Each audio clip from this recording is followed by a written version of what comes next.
வனஜா மணிவண்ணன் பேசுகிறேன். இன்னைக்கு நம்ம வீட்டில் உருளைக்கிழங்கு பட்டாணி போட்டு ஃப்ரை பண்ண போகிறேன். இது உருளைக்கிழங்கு நான் வேக வச்சு கட் பண்ணி வச்சுருக்கேன் தேவையான அளவு.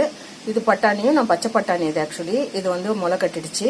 அந்த முளையோடு சேர்த்து வறுக்க போகிறேன். சூப்பராக இருக்கும், உடம்புக்கும் ரொம்ப நல்லது. எப்படி வறுக்கலான்றதை பார்க்கலாம். இப்போ கொஞ்சம் எண்ணெய் ஊற்றிக்கோங்க. பட்டாணி உருளைக்கிழங்கு வறுக்கிறதுக்கு எண்ணெய் ஊற்றிக்கோங்க.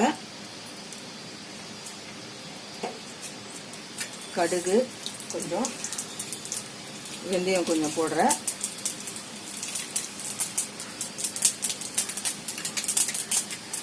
மூணு காஞ்ச மிளகா, கருவேப்பிலை போட்டு வதக்குங்க.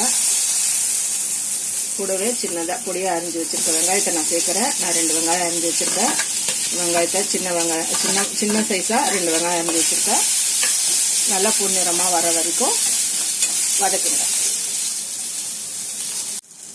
பொன்னிறமாக இப்போ வெங்காயம் வதங்கிடுச்சு.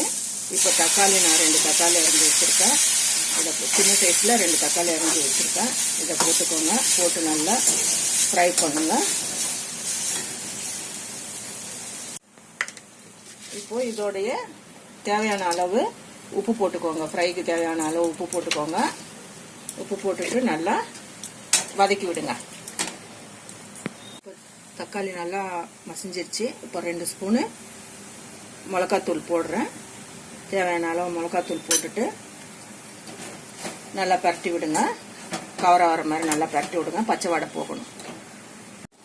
இப்போ தக்காளி நல்லா வதங்கிடுச்சு. மிளகா வடை போகிற அளவுக்கு மிளகாத்தூளும் நல்லா வதங்கிடுச்சு. இப்போ நான் பச்சை பட்டாணியை அதில் நான் சேர்க்குறேன். ஆல்ரெடி உருளைக்கிழங்கு வேக வச்சதுனால ஃபர்ஸ்ட் பச்சை பட்டாணியை போட்டு தண்ணி ஊற்றி கொஞ்சம் நல்லா வெந்ததுக்கு அப்புறமா உருளைக்கிழங்கை போட்டு நம்ம ஃப்ரை பண்ணலாம். இப்போ போட்டுட்டு நல்லா பட்டாணி நல்லா கவர் ஆகிற அளவுக்கு நல்லா பரட்டி விடுங்க.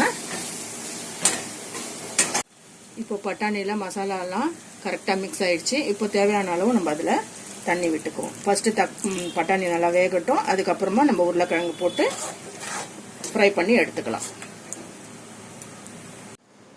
இதில் கொஞ்சம் மஞ்சத்தூள் போடுறேன். அப்புறம் இது மேலேயே கொத்தமல்லி நான் தூவுறேன். ஏன்னா இதில் நான் வந்து எண்ணெயில் போட்டு வதக்க மாட்டேன். கொத்தமல்லி அதோடைய சத்தெல்லாம் போயிடும். அதனால் இப்படி தான் நான் செய்வேன். இப்போ பட்டாணி நல்லா வெந்துருச்சு பாருங்கள். இந்த பதத்தில் நான் வச்சு இந்த உருளைக்கிழங்க அதில் மிக்ஸ் பண்ணுறேன். சேர்த்து நல்லா பரட்டி விடுங்க. ஏற்கனவே உருளைக்கிழங்கு நம்ம அவிச்சு உரிச்சு வச்சுருக்கோம் கட் பண்ணி. அதை சேர்க்குறேன் நான். சேர்த்துட்டு நல்லா ஃப்ரை பண்ணி விடுங்க. இப்போ நல்லா பட்டாணியும் உருளைக்கிழங்கு ஃப்ரையும் ரெடி ஆகிட்டு நல்லா தண்ணியெல்லாம் சொல்லி மிளகா வடையெல்லாம் போய் நல்லா வெந்துடுச்சு. நல்லா வச்சு இப்போ வந்து இது மேலே கொஞ்சம் கொத்தமல்லி தூவிடும். இந்த ரெசிபி பிடிச்சிருந்தா எனக்கு லைக் போடுங்க, சப்ஸ்கிரைப் பண்ணுங்க, கமெண்ட் பாக்ஸில் கமெண்ட் பண்ணுங்க. தேங்க்யூ.